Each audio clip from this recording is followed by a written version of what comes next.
In a previous video, we were able to take some simple components like wires, magnets, and tinfoil in order to produce. This relied on the fact that when you move a coil through a magnetic field, a voltage is produced, and when sound waves are behind that voltage, we can capture that signal as sound. But it raises the question, instead of capturing a signal, what if we send a signal? It should mean we theoretically have a speaker. But I'm curious if it'll even sound any good, considering the potato quality we got as a microphone. To find out, I plugged the microphone into the headphone jack this time and started playing some music from my PC's audio line.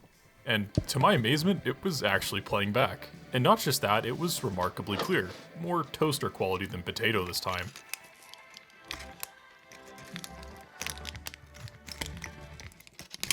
And although it's not the loudest, when I take the tape off, you can really hear how the tinfoil diaphragm vibrates against the tape spacer. And I would say this actually worked better as a speaker than it did as a microphone. I didn't even need the spacer to hold the diaphragm just above the magnets. I could have the magnets rest directly on top and it still vibrated enough to produce audible sound, all from a pretty scrappy setup.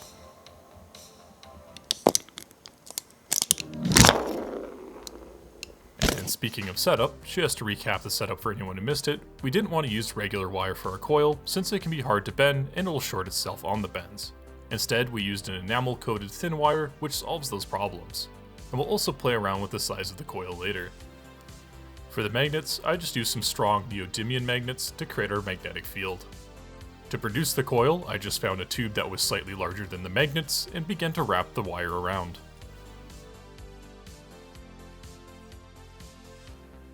Once finished, I taped the sides of the coil to stop it from unraveling. And since we want to make a connection on the ends, I had to burn off the enamel coating that provided insulation.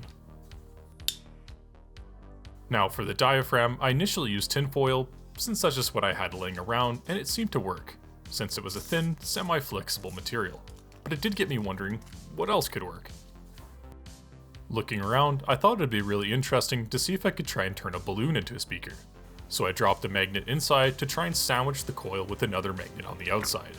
But that just kind of caused the balloon to blow up when the magnets snapped together. So instead, I just cut the latex open and pulled it over the tape spacer to create a thin, flexible, lightweight diaphragm.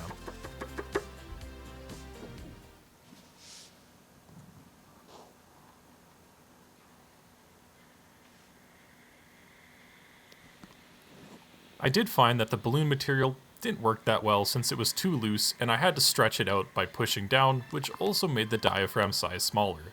So far, tinfoil seemed to work the best. But I was also curious now how the size of the diaphragm affected things. So I dug out a large pan and ripped off a sizable piece of new tinfoil.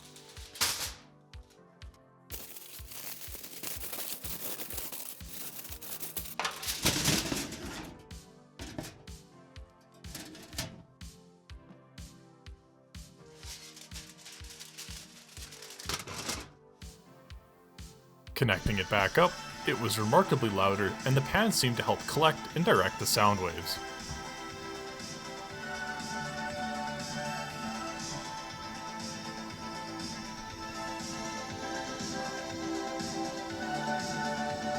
Now, after having played around with the material and diaphragm size, I was curious about the coil size.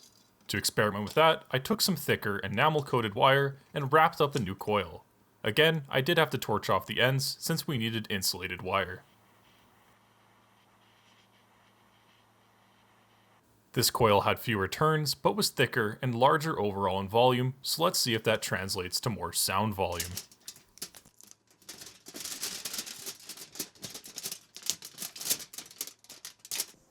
Hooking it up, I could barely hear it when the old coil worked fine in the same situation. Holding the sheet up so it was not stuck on the ground, I could still barely hear it, having to place the mic right on top of the coil to pick up any sound. After doing some research, this makes sense since the thicker wire meant we got fewer turns in our coil and less length of wire overall. So knowing this, I wanted to try the opposite and make a longer coil, one with more turns. But out of curiosity, I kept the wire on the roll just to see how well that would work. And not very well, likely due to the stiff plastic shell reducing our vibrations, and I didn't tape it down either.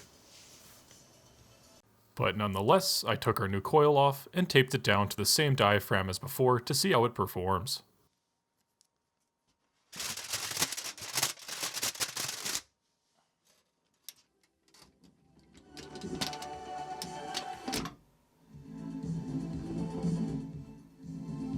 It certainly sounded more powerful than before, and playing with the magnets, it was kind of interesting to see how the volume increased and fell off as I pulled the magnetic field in and out of our coil.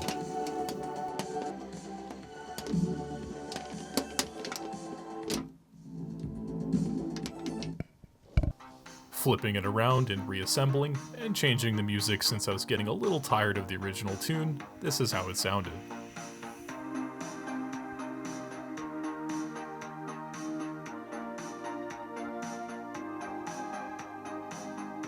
And while tinfoil seemed to work, and the latex was hard to use due to it being too loose, I was still curious what different materials could work. So I thought maybe I could use some duct tape, since I could pull that material out and tape it taut.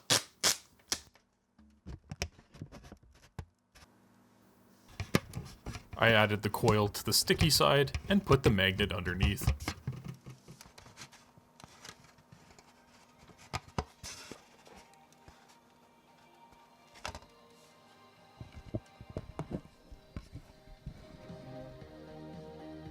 It actually sounded fairly decent, and to me at least, it seemed deeper and more responsive on the lower end.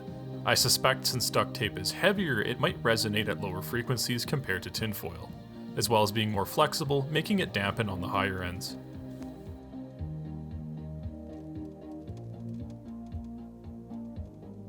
Another material I wanted to try was some plastic wrap, since it fits the definition of a thin, lightweight, and flexible material, so I wanted to see how well that worked.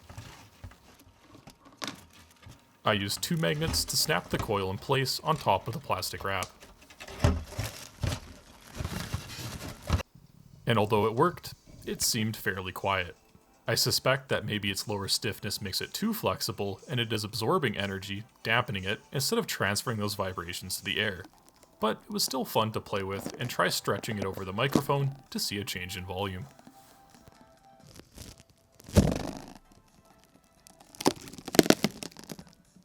Lastly, a classic demonstration I saw online was to use a plastic cup as a speaker.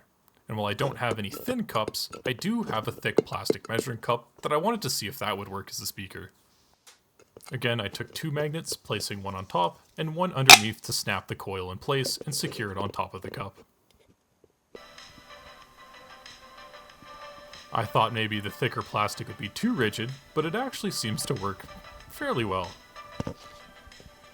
And of course, being a cup, we can use it to direct the sound and play around with it. One more of these and maybe a strap, and I almost wonder if we have ourselves a crude set of headphones.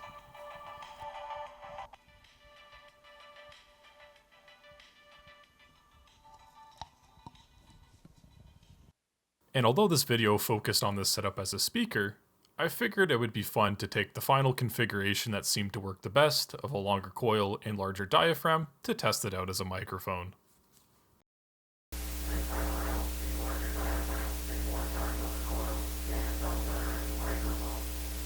And while this won't be replacing anybody's speakers, or microphones for that matter, I still had fun getting to play around.